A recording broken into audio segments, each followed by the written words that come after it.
ready to unlock the secrets to reignite passion and intimacy in your relationship?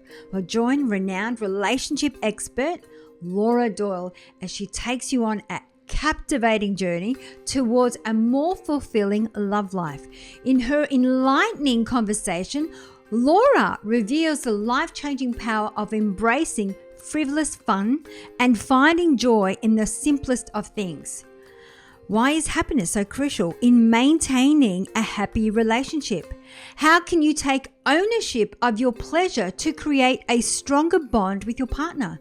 These are just a couple of the thought-provoking questions Laura addresses, providing practical insights that will transform the way you approach your relationship. Embark on a delightful journey of discovery as Laura explores the importance of embracing new experiences and modern solutions.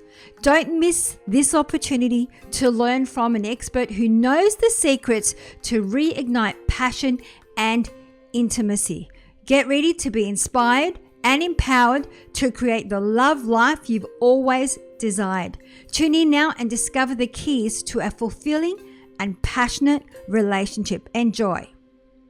So today I'm super excited about our guest and specifically on the topic that we are going to unpack today. We have the lovely Laura Doyle. Welcome to the show. Thank you, Catherine. It's great to be here. Thanks for having me on.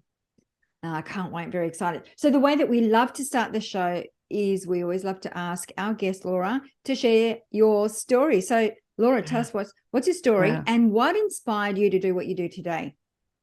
Well, I was the perfect wife. And then I got married. So that was the end of that. And in the beginning, I was very excited to be married to my husband. I thought was smart and handsome and funny and musical. But a few years in, I saw there were some things that he could improve, and I was going to help him improve those things. I was going to show him how to be more romantic and also tidier, and also how to eat a little healthier. And for some reason, he was avoiding me. I couldn't understand why that was happening. So I did what all the experts recommend. I told him I was very concerned about his lack of affection and his lack of attention to me. And I told him that he needed to spend more time with me and make love to me more often. And as you can imagine, that didn't work at all. So we were having these Cold Wars at our house, which is no talking, but it's very tense. And we were having those last for days. Or in between that, we would have these big blow-ups, especially in the car, we'd have big blow-ups. And so I knew what to do, because everyone knows if you can't have a conversation without having a big fight, that means you have to go to marriage counseling. So I dragged him to marriage counseling so that the counselor could finally fix him, and then I would be able to be happy. And as you already know, that didn't work either.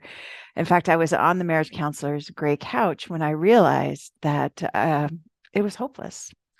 We were too far apart and he was never going to change. So I knew that I needed to either spend the rest of my life in a loveless marriage, or else I was going to have to get divorced. So I decided to end my marriage. I thought that was the only logical solution at that point. There was just one problem, and that was that I was too embarrassed to get married. People had been to the wedding not that many years before, and I didn't really want that loss of status. So as a last-ditch effort, I thought, I'm going to interview women who have been married for what seemed like an eternity, which was 15 years, and who are happy in their marriages. And I'm going to ask them what their secrets are. And so I did that, and they said crazy things that didn't even make any sense to me. They were not what I'd seen growing up. My parents are divorced, so I was following a failed recipe. And they weren't like any of the things I was reading in the books. And I didn't even think I could do them. I remember, with one suggestion, I was like, have you got anything else? Because I can't do that. So, but then I was desperate enough. I thought, I'm going to experiment with all this crazy stuff. So I started experimenting. If it worked, I kept it. And if it didn't, I just threw it out. And not that long afterwards, I came through the door. I came home and my husband saw me and his face lit up. He was happy to see me again.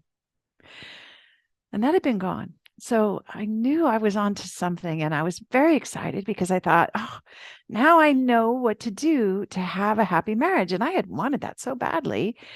And now we're not going to have those big fights in the car, and we'll just be able to have the nice life I imagined. And not that long after that, we were in the car and we had one of those big fights, huge fight. I was saying horrible things that I knew I was going to regret later. And he was saying horrible, mean things right back to me. So I knew what to do, but I couldn't get myself to do it. And then the new stuff, it wasn't that hard. It was just, it was new. So I had this idea that if I could recruit my friends to do it with me, the ones that were complaining about their marriages, that might help me gain some new habits. So I started a little support group in my living room. There were 5 of us. And so I was saying, try saying this or try doing that. And we were seeing miracles. One woman came and said, well, my husband won the sales contest at work, and he took me on the most romantic getaway of our lives. And another woman said, this is not going to sound like a miracle to you, but it is. She said, we've been fighting for months about him painting the family room. He got up and he painted the family room, and he did it with a smile. So this is truly a miracle. So we knew something was happening. And one of the women said, Laura, could you write down what we're doing for my cousin across the country? She's in Florida. We're in California. And I said, sure, I'll do it. And that book became, or that became my first book, which went directly to the New York Times bestseller list. It became the #1 book on Amazon. It's published in 19 languages in 30 countries. It started a worldwide movement of women who practice the 6 intimacy skills. And that was over 20 years ago. And now I've had the privilege of helping hundreds of thousands of women fix their marriages, save their marriages, make them last and thrive. Wow, that is amazing. I would love to, and of course, I'd love to understand what are those 6, those 6 skills that you talk about. Yeah, well, I'd love to tell you because I'm on a mission to end world divorce now. I want every woman to get these skills in her hand because I suffered a lot, just not. I mean, there was no relationships 101 at my schools, and maybe there wasn't at yours either. I think most schools don't seem to have that. And I was following that failed recipe from my parents. So there are things that I think most women don't know. They truly are secrets still. And so I want to give as much of the 6 intimacy skills to everyone listening today. And with that said, I know that sometimes when I just list them, it's like that expression, the word water doesn't quench your thirst. But I'll tell you what, I want I want to talk about one of them, which is there's a little cheat phrase that we use for not being too helpful. I find that one of my problems, and a lot of my students, is that we are too helpful. So we're helping making his doctor's appointments. We're trying to help him eat better. We're trying to help him make good decisions at work. And unbeknownst to us, helpful in wife language comes out as critical in husband language, and this can hurt the intimacy. So I'll give you a little example. One of my students, Kathy Murray, had just read my book and was really struggling in her marriage. They'd been sleeping in separate beds for 6 months. They had a sexless marriage. And so she decided she was going to experiment a little bit with not being too helpful. And her husband, right after she'd finished reading the book, he came up to her and said, I need you to tell me what you want me to do with our cell phone plan. We need a new cell phone plan. And so she used one of the cheat phrases in the book from the 6 intimacy skills. She said, oh, Doug, whatever you think. And he looked at her kind of funny, like, wait, what? Because that's not. She was the CFO of a large private school, and she was trying to teach him the things that she was doing at work, trying to help him be better with money at home. And she was also a little afraid that if she let him pick the plan, he was going to mess it up. They'd spend too much money or they'd have crummy service. So he asked her again, no, you got to tell me what you want me to do, because he didn't want to get in trouble later. But she just stuck with her phrase. She said, Doug, whatever you think. And she added, I trust you.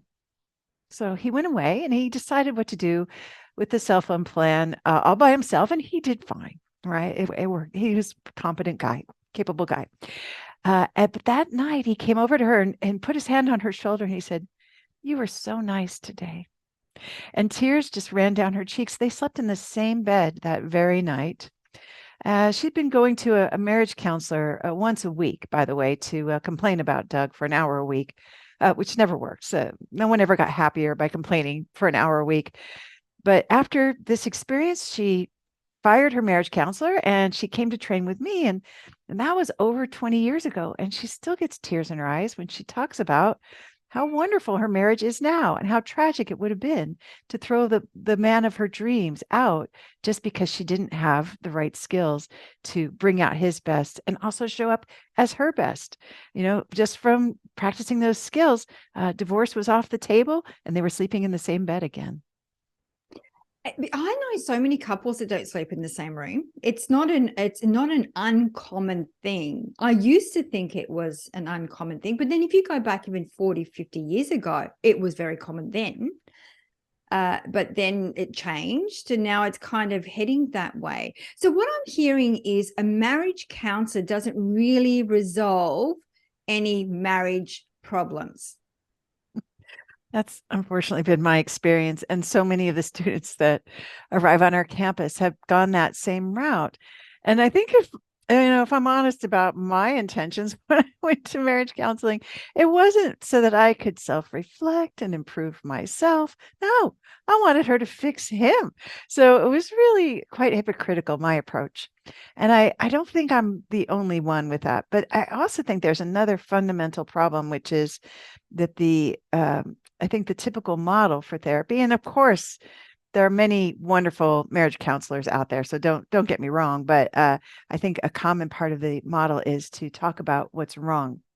These are the problems, these are my husband's shortcomings. These are the conflicts we're having. And of course, what you focus on increases. So the more you focus on what's wrong, the more that grows. And it's really the practice of focusing on what's right, why you chose your husband, why you fell in love with him, the things that he is bringing to the relationship that lighten your load or delight you or make you laugh or just make your life easier and more wonderful. That has been transformative for me and so many of the women who practice the 6 intimacy skills.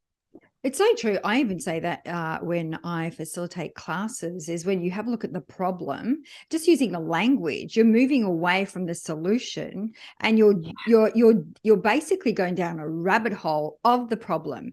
And even just looking at what's our opportunity, right? That opens the mind to working with what's at hand rather than the other way around. So I love that. I agree with that. I totally agree with it, because when you focus on the problem, you go deeper into the problem and then you get yourself all looped up in the problem and tangled and really hard to really see, I guess, the beautiful things that are around you, right? Because you're blinded by the negativity. Catherine, that's so wisely said. That's right. What are the opportunities and what's the beauty around you? Those are the key questions that really help me get out of the ditch in my marriage and have helped so many other students too. You talked about, and one thing that I was having a bit of a smirk as you were talking about intimacy, right? So you were talking about sexless marriage being the other way around, where the women want the intimacy, but they're not receiving the intimacy. I see it the other way around. I see a lot of women, especially when they start hitting in the middle ages and so forth, they actually are the one that's not providing the intimacy. So what's your trick around that? Okay, so I do. This is the part where I want to share the best aphrodisiac on the planet for men. So I'm going to get to that in just a second. But so it's interesting because when I first started doing this work, when I began this journey of trying to figure out a little bit like the Serenity Prayer, what things did I have to accept, but what things did I need the courage to change, right? Not just to accept everything, but also to be brave myself and find courage to change things. I met a comparative religions student who said that every object has yin and yang. Everything has the masculine and the feminine. So like with my coffee cup here, it's actually my teacup, The ceramic part here, this polka dot part, is the masculine, it's the yang, the structure of the cup. And the part that can hold the tea, that's the feminine, that's the yin. And without the yin, this masculine part would have no purpose. Imagine if I couldn't put any tea into my teacup, it wouldn't have any purpose. So, us being able to receive is the essence of femininity. Receptivity is the essence of femininity, and our bodies are metaphors for this, right? You think about the way we're built. We are built physically, sexually to receive. And if we don't receive, then the masculine, it has no purpose. And there's another metaphor for us that on our bodies that I love, which is that we have the only organ specifically designed only for pleasure. That's its only purpose, for us to feel pleasure. So when we are denying ourselves or refusing an opportunity for that pleasure, we suffer. And even though it feels it's our agency, it's our autonomy. Of course, it's always our decision to decide if we will or we won't. There's still a loss there if you can't get to the part where you're enjoying the pleasure that you were meant to have. So, but one of the things that I used to do to try to, so I'm back to being on the other side of it, right? Wanting to have more physical intimacy with my husband than I was getting. And one of the things that I did that was very ineffective, don't recommend this, was I would go and stand with my hands on my hips while he's watching TV. And I would say, the average couple has sex 2.5 times per week, and we haven't done it in 2 months. And I really think we should do it. And I thought he was going to jump off the couch and sweep me into the bedroom for passionate lovemaking. And that didn't happen either. And so I now realize that one of the things that had gone wrong in my marriage, why he wasn't attracted to me, but equally so, I was not as attracted to him as I could have been, as I am now, was because this aphrodisiac had gone missing. And I had no idea there was an aphrodisiac and that it was free and that it's super effective and it works fast. But that aphrodisiac is respect. It's respect. And I know for me, I grew up hearing that wives should be respectful. I think we're all, most of us have learned that that's meant, men need respect. And I thought that's great. I do respect him, except for the way he drives and the way he dresses and the way he eats so much junk food. Right. So I didn't really have a concept of respect, meaning that I trusted him to be competent and capable. Kind of like with Kathy and Doug's story about the cell phone plan, right? She trusted him by saying whatever you think. And she trusted him to make the decision about the cell phone plan. And I know for me, when I expect the best out of my husband, when I am treating him as though the things he's doing are, of course, in our best interests and they're going to go well, instead of being devil's advocate, right? And saying, have you really thought this through? Or do you think you should have said that? Which I formerly thought was part of my wifely duty to just, challenge him, make him look at a different perspective. And really, unfortunately, I was being incredibly disrespectful and having him second guess himself, which was affecting his confidence, which meant his confidence was lower, which was not very attractive. And I also kind of came off as his, instead of the wife and lover I set out to be, I was coming off as his mother. And men are just not sexually attracted to their mothers, and mothers not sexually attracted to their sons. So he felt like my son, and I felt like his mother. I had a very chilling effect on the intimacy. So it was interesting when I finally learned what respect looked like and started using a really powerful cheat phrase in that regard. Wow, the passion came roaring back, and my marriage really skyrocketed. It has really become a reliable source of pleasure, which is I think what we all really want it to be. And I didn't realize that respect piece was going to be so vital to that happening. So it's just what I'm hearing. It's just a matter of saying, I respect you. It's really interesting because, and I said this just in an interview the other day, that when you first meet someone, It's like the sun shines out of their crown chakra because they can do no wrong, right? And then over time, and that's what I talk about, being conscious in a relationship. You're consciously aware of what you look like, how you speak, what you eat. Like you're just consciously aware. And then over time, we get so comfortable with one another that we fall back into, kind of step back into our unconscious self. And so some of these things that you're consciously aware of drop away. So for example, if once upon a time when you first met your partner, they dressed amazing, and then all of a sudden they're wearing their tracksuit pants and their slippers. And so you start seeing them in a different way. And so most of the time people start going, well, there's something wrong with my relationship. And maybe they start looking at it as there is a problem rather than this is we're now in our comfort zone. Now, how do we bring our spark back or our flame back so that we want to be together? Because I know over time, all you start focusing on is the smallest thing, the way they chew the food, the way they pick their nails, the way, these kind of things. So what would you say for those that are hooked in, and I think there's a lot of us out there hooked in to these little niggling things that don't really matter? Well, I think you make a great point that we bring our best selves to the beginning of the relationship when we fall madly in love and really enjoy each other's company. And then I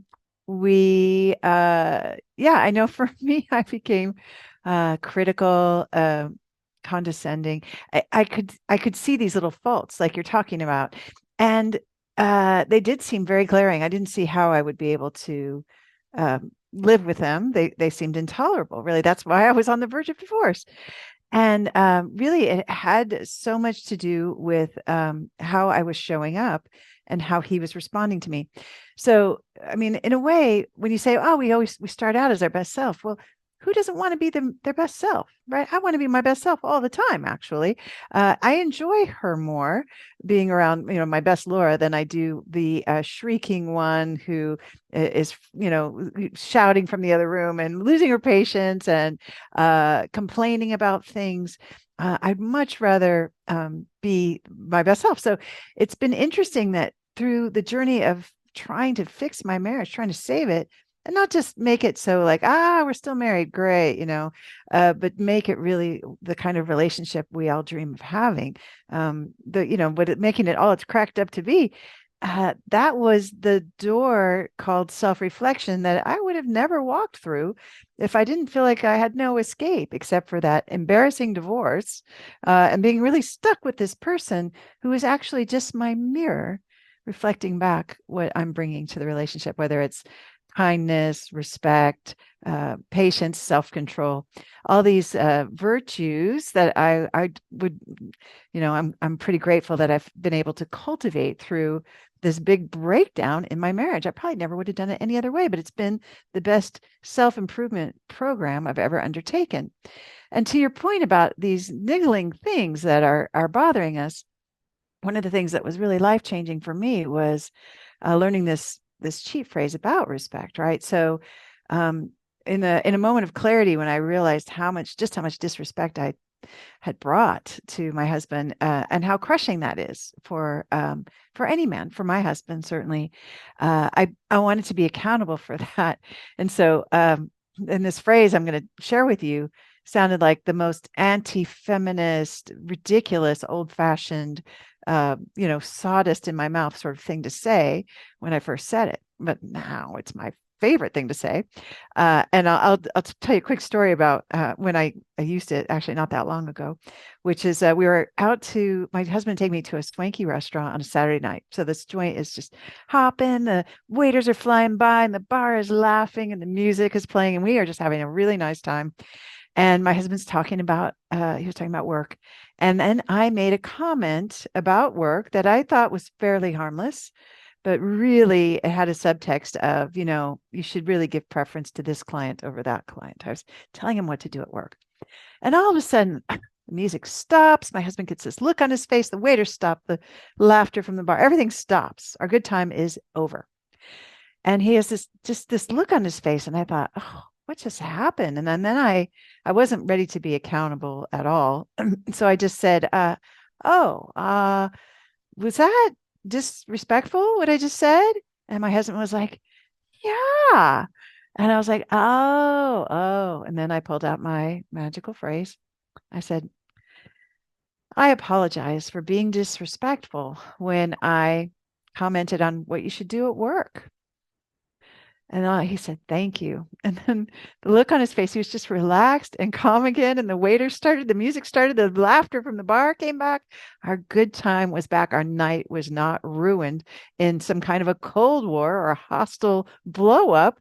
And we went right back to being able to hold hands and laugh together. I love that. So it's owning it when you're being disrespectful and apologizing when you're being disrespectful. Yeah. And using those magic words, they mean something beyond just, oh, sorry I said that, or, oh gosh, yeah, I'm sorry if that offended you, right? Those are ways that I stopped. That's where I started out, like trying to, because it's actually a little painful to be accountable. It just really, there's just always that little barrier for me that I have to hop over to get to become my best self. And then once I run through that waterfall of fear and get to the other side, I'm always happy I'm there. And I love the way that I always, when I think about apology, because I'm one that says sorry a lot. And so I feel that sometimes when I say sorry, it has no meaning. So I have changed that to please forgive me for being so disrespectful, for example. And I feel that has a lot more weight on it. I also love the fact you talked about mirror, because it is, Carl Jung says that we are constantly projecting our shit onto our partners constantly, right? And so there's only me. That's it. Yes. There's really not. And that takes a lot of accountability too, to own it and go, hey, what am I projecting here? And your relationships are a mirror. They are constantly there teaching you to do the self-reflection work and go, what part of my wound, my unresolved trauma, whatever is coming through this relationship. Absolutely. That's been so true for me. And it was what's interesting about that accountability, which is difficult, it can be painful, really, is that was also where I found the empowerment lived. Empowerment wears a disguise. It's accountability. And when I own and you're right, the word sorry, I used to say it again and again, sorry, sorry, sorry, in a fight. And I really just meant, just get over it. I didn't mean I really am accountable here. So I do like, when you say, please forgive me, or I like to say, I apologize. It's a little weightier, right? When I'm really being accountable. And that has been absolute magic because, of course, everyone responds to me so much better, not just my husband, but I carry these intimacy skills with me in all my relationships with my parents and my siblings and my team and my friends. So I'm able to have close connection in all of those relationships that I know would have gone missing had I not been forced against my will, victimized in my marriage to have to learn these intimacy skills, which I treasure so much now. And I think also too, it's easy. I hear so many people, like you were saying, you marry someone and then they change their ways. Like we're talking about moving from conscious to unconscious, and then they try to change them.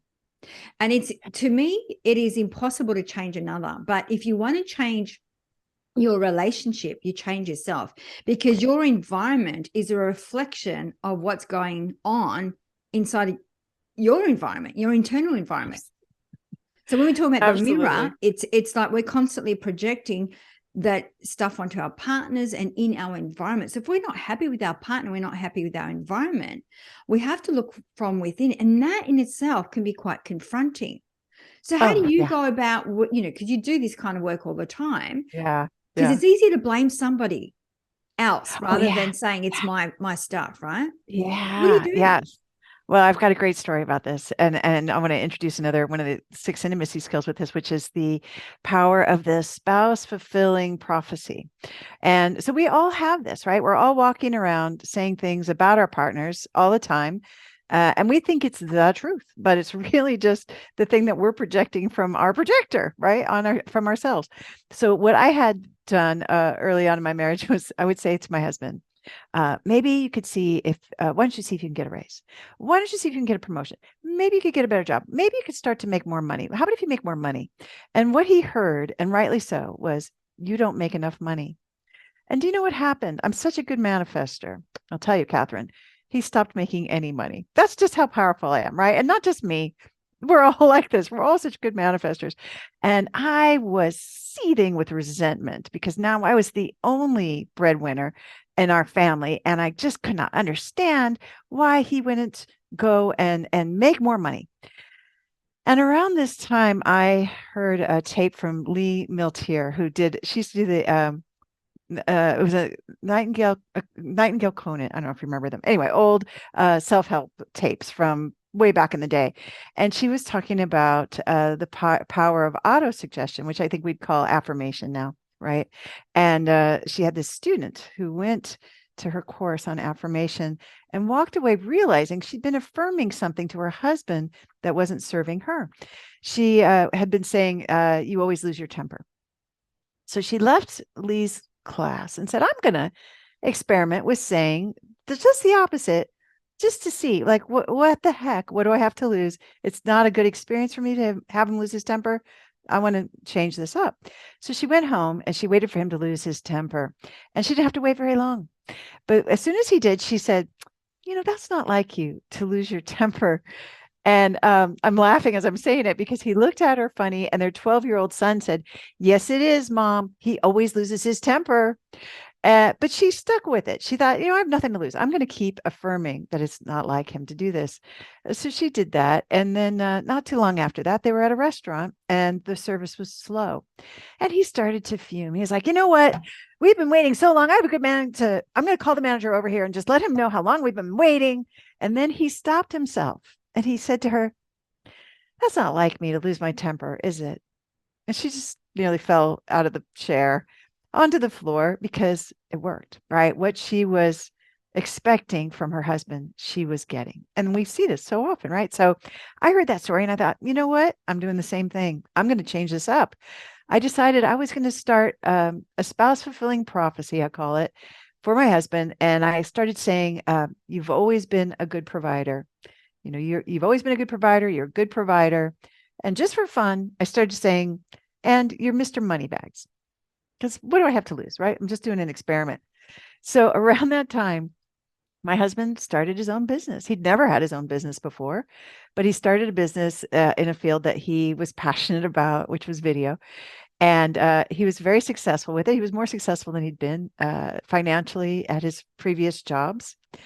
And he'd get a check in the mail and I would say, oh, look, Mr. Moneybags, you could take me out to sushi tonight for dinner or whatever. So my experience of him completely changed when I changed my spouse fulfilling prophecy. I love that. And that's so true, right? When you think about it, once again, if you are projecting the whatever it is, because whatever label you have on your partner, and it could be any label really, like you were saying, why don't you go out there and get a job, or why don't you go out there and make some sales, or why don't you go out there and blah, blah, blah, whatever that may be, they're hearing from their perspective something completely different. They're hearing like you're saying that I'm not good enough in doing this, or I'm not good at that, rather than doing it the other way around. That is amazing. Yeah, we've seen it have some incredible results. I have a one student who was married. Her husband was an alcoholic, and she decided to use. She didn't want to get divorced, so she thought, well, I've got nothing to lose by experimenting with a spouse fulfilling prophecy. So she came up with expressing gratitude for him. It's a gratitude skill, spouse fulfilling prophecy, of she was grateful that he's such a moderate drinker. She decided to affirm. And she said, she kind of gathered her courage to say it. She gathered some evidence for it. And she said, yeah, I really appreciate that you're such a moderate drinker. And he looked at her like, oh, finally, you get me. Like he was relieved that she said this. And the evidence that she had was, she said, well, Like you and your friend Tom, when you guys get together, boy, I mean, he really drinks excessively, but you don't drink nearly as much as Tom. You're a very moderate drinker. And she said, and you never drive drunk. Because you're just a moderate drinker. And so she gathered these little pieces of evidence to support, and no one's all black or white, right? Everyone's going to have pieces in the middle that we can focus on. So a little while later, after she started doing this, they went on a cruise. And at the cruise port of call, they said, here's your drink ticket. It's good for 2 drinks. Or for $20, you can upgrade to unlimited drinks for the day. And she thought, well, he's going to upgrade to unlimited drinks, of course. But he didn't. And she was shocked. She said, why aren't you upgrading? And he goes, well, I think 2 drinks seems like enough, don't you? Because he was just a moderate drinker. I love that. That is amazing. So the other thing is you talked about your 6 intimacy skills. I think we've covered about 3. What would be some other ones that you would like to share with our family?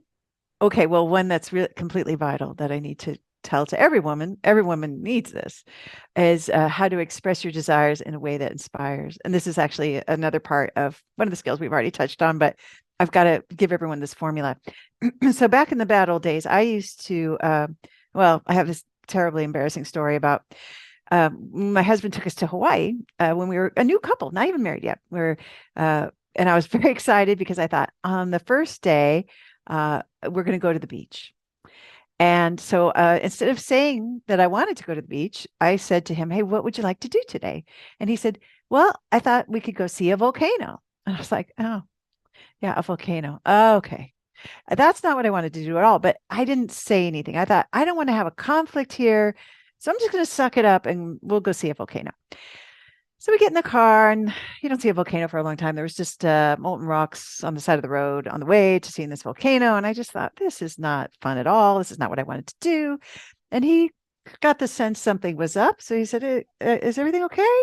And I said, did you think this would be fun? Because I don't think it's fun at all. I think it's really stupid. And you didn't even ask me what I wanted to do. I wanted to go to the beach, but we're now in this stupid car. So he saw a volcano, all right. Not the kind that he was intending to see. And, what's interesting is after that, even though I behaved so badly, he turned the car around. We never saw the volcano. We went to the beach because it turns out he just wants me to be happy. And now I've asked thousands of men, how important is it to you that your wife is happy or your girlfriend is happy? And do you know, they have all said the same thing. They say, oh, it's the most important thing. Or they say it's everything. Or in the UK, they say it's imperative. Possibly in Australia, they say it that way as well. I don't know. But anyway, so it was interesting to learn this because I was convinced of the opposite. I thought my husband didn't care about what I wanted, but it turns out he did not know what I wanted. Because I used to say things like, John, this kitchen is a disaster. And I thought he was going to jump off the couch again and start cleaning the kitchen. And he didn't, because he didn't know what I wanted. I think I have a theory that no one can even hear us when we're complaining. So you just heard John, blah, blah, blah, blah, blah, or whatever afterwards. So finally, one day I learned the formula for expressing my desires, which I'm going to share. And I said to him, John, I would love a clean kitchen. And he said, okay, I'll clean it. And he did. And that was over 20 years ago. He's been cleaning it ever since. I never do the dishes around here. Why? It makes his wife happy. He loves knowing how to make me happy. He just wants to be my hero. So the formula for this is to say, and this will work with anything. I would love, and write this down. If you can write this down, I would love, and then just the final outcome. I would love, and then the final outcome. So I would love a clean kitchen. I would love new boots. I would love a cup of coffee. Right. I had a student who was just reading about this in the book, and she looked up from her book as her husband was going by. And she said, I would love a glass of wine. And he goes, oh, I don't think we have any. And she's like, oh, I know. I just was wanting some. And he's like, oh, all right. And so she goes back to her book. Next thing she sees him coming down the stairs. He's got his car keys, and the kid's saying, can I go to the store with you? And she says, where are you going? He goes, I'm going to the store to get you some wine. Right. So they just want to be our hero. So expressing your desires in a way that inspires is such a powerful way to do that. Now, I want to also give a little caveat that this is not the right cheat phrase. This is not the right skill to use if you're wanting his time, his affection, his attention, physical intimacy. Not for that. You don't need any of that when you get all the intimacy skills, because you become an irresistible magnet. You feel desired just the way you did when you first fell in love. But for everything else that you want, and if you're like me, if you're like most women, we want a lot of things. For everything else, there's expressing your desires in a way that inspires. I love that. And I'm sure that our listeners and our viewers are going to get a lot more out of the book with all the other skills and the stories that you've interviewed lots of women. Is there anything else they're going to find in your book that we haven't Yes. unpacked? So many things, right? And I do I give the examples of the stories of women who have applied these skills throughout the book, which I think is really helpful for being able to apply them in your own situation. I think another piece that is so important to practicing the intimacy skills is that each woman is the expert on her own life. And so a lot of times I'll propose a skill like one of the things I suggest in the book that sounds crazy, and it sounded crazy to me too. It was one of the things that made my head explode when these women first started sharing their secrets with me, is that letting your husband handle the finances for both of you, the chore of it, right? Paying the bills, but making sure there's enough in the right accounts or whatever, all those little chorey things about finances, what has been really life changing for me, right? And I'm well educated and I'm a feminist and I'm smart and I know how to do the finances, but I love feeling so taken care of when my husband, like we go to a restaurant, I don't even bring my purse. He's always going to pay the bill. Now we both put money into that account, right? For us to go out to dinner. But I love how it just replicates that feeling I had when we were dating. Like I'm just feeling taken care of. I'm feeling special. And then he runs out to get the car in the rain or whatever, gives me his jacket because I'm cold. And I love to receive all that because it's romantic, it's sweet, and my husband loves to be my hero. So that's an example of something that I say where a lot of women say, "Oh no, no, no, I'm not going to be doing that."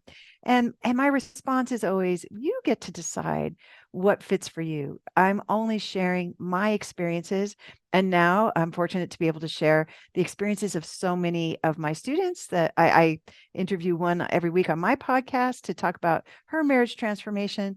So you get to take what you like and leave the rest because only you really know what's best for you. I can't possibly know, but I have this experience to share that might be valuable for you."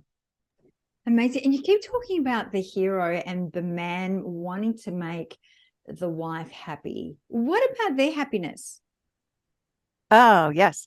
Well, it's been interesting for me so back to that yin and yang thing, right? Because yeah. So one of my things my husband has since told me that was not obvious to me at all in the battle days when I thought he didn't care about my happiness at all, right? It's like he goes, "Yeah, every man wants to be a hero." And especially to his wife, he's like, "Yeah, I couldn't be at Frozen Chosen or whatever. I guess in the Korean War, I couldn't be at World War II or whatever." He's like, "But I'm here with you and I want to make you warm when you're cold or bring you baubles or flowers to make you smile." That this is actually how they feel up.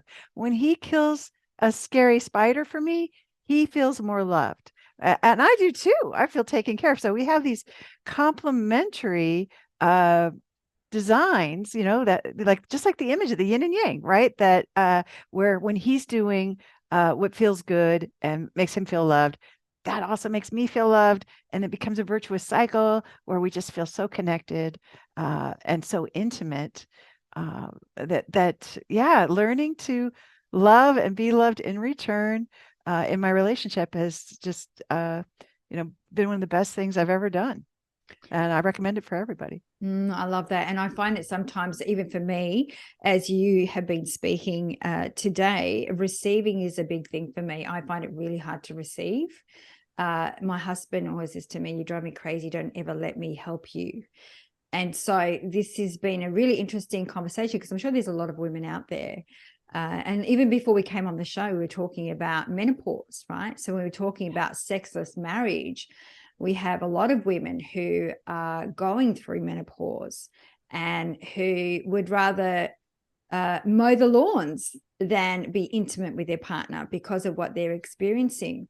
So is there anything that you would tell those individuals that are currently going through menopause and are at that crossroad? It's like, it's almost well, it is impacting their marriage, but they're at that crossroad, like, what do I divorce? And if not, my husband's going to leave me anyway because I'm not delivering. So what would you say to those individuals?